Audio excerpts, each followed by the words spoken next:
Hello, everybody. My name is Dennis, and I'd just like to welcome you to Total Knee Replacement with Uncle Dennis.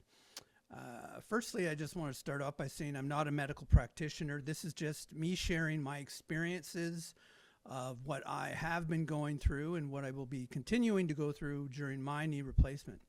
So, if we're all cool with that, let's get started.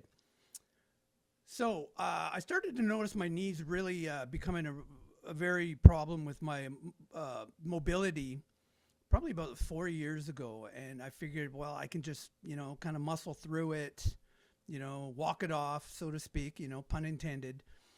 And I just realized that this was just too much. I can't handle it. So I made that same mistake that everybody does. I dipped into Dr. Google. And, by the time I finished doing all these searches in Google, I had come to a diagnosis of it was either a brain aneurysm or chlamydia. So that was when I just realized, okay, I need to go out and seek professional help. So I did go to my GP, my general practitioner, and explain to them. They managed to get me a consult with a proper orthopedic surgeon. So I went in, we did some x-rays, and we found out that I have both my knees are impacted. I'm only 56 years old.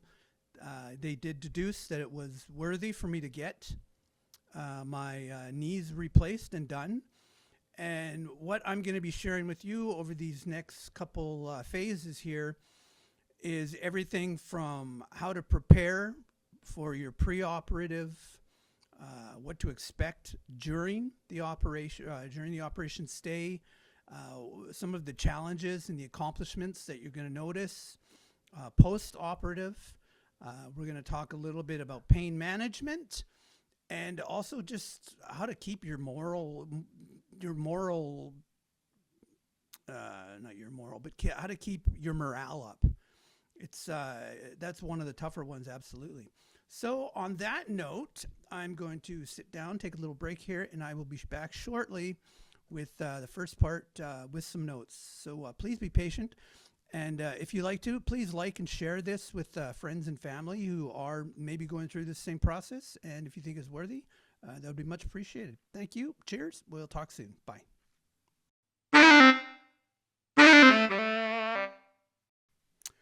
Okay, so preoperative preparedness.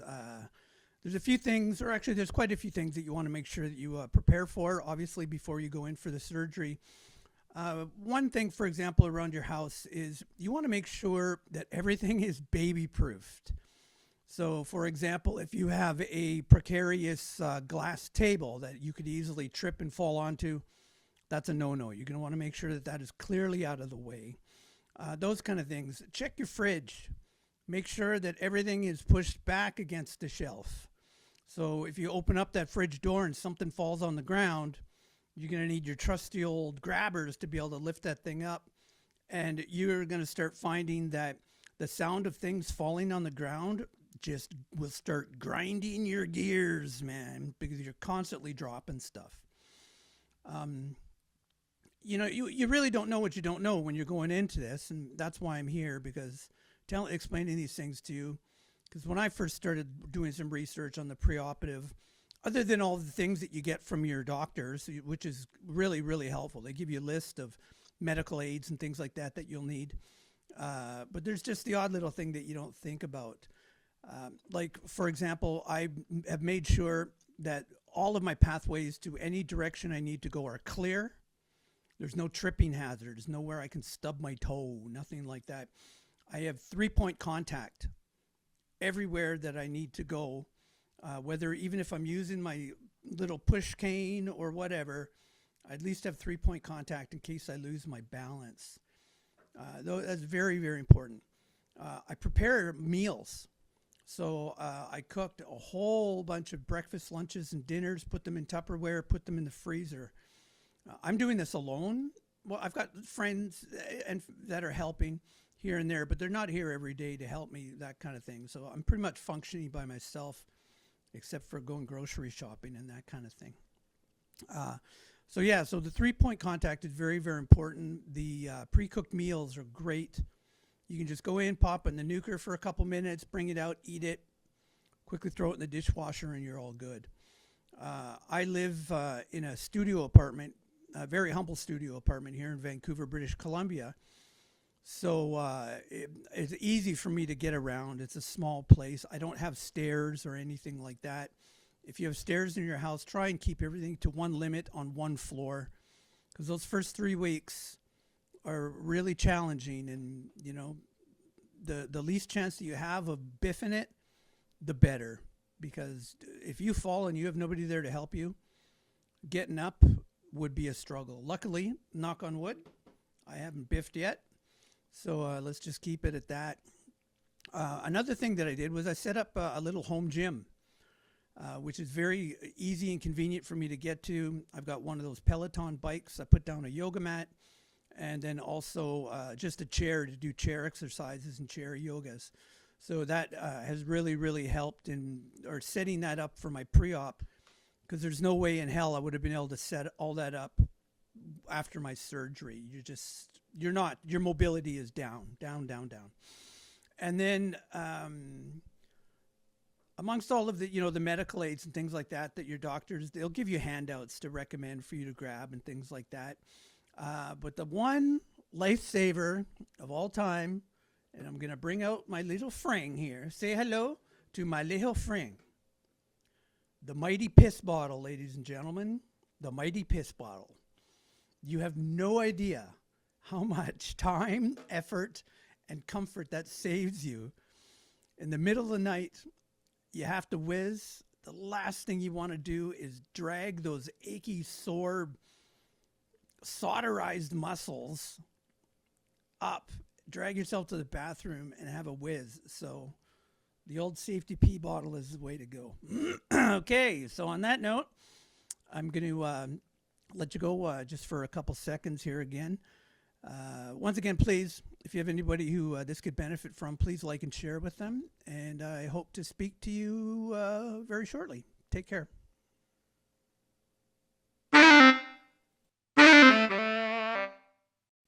Okay, welcome back. Now we're going to talk about your post-op or immediately after post-op. So obviously you're going to wake up really groggy. I'm sure every surgeon all around the world has different processes and procedures that they do on this whole anesthesiology and that kind of thing.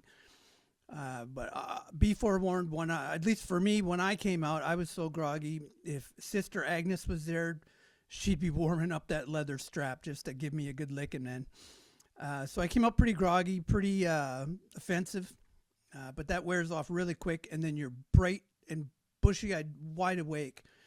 For how they gave me the anesthesiology, they gave me an epidural, which is the nerve blocker.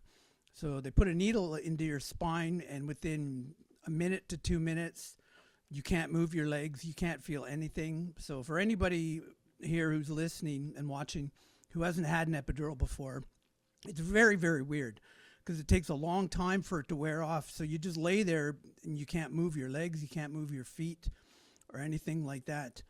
During that process, they're really keeping a good eye on you, or at least they were in my case. Talking with you, asking you how you're feeling, kind of things like that. Constantly checking to see if you can move your legs or whatever. They're monitoring your if you're peeing or not, because you can't have too full of a bladder, and thing is you don't even know if you have to pee because you can't feel anything. So they time it, and if you haven't peed after a certain amount of time, they're going to give you the old catheter situation. I did go through that process, and thank God I did it while the nerve blocker was still in effect. So you don't even feel it. You don't even feel your bladder emptying, but you just trust them that it is. So hope and pray that if you do have to get the catheter, that you're still numbed from the nerve blocker. So once you're taken out of the immediate recovery room, then they put you into where you're going to be, doing not a total recovery, but like a longer recovery.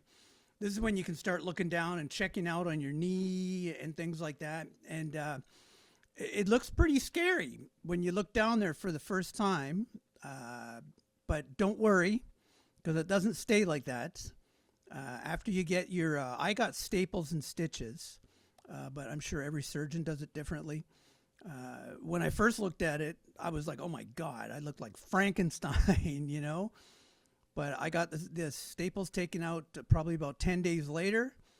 And within a week after that, it looked not even close to scary. And next, we're going to talk about pain management, some of the things that I've used, not only with how to balance your meds, but also things to kind of keep your mind off of it. So we'll get into that next little bit. Once again, if you have friends or family you think they could benefit from this, please like and share with them.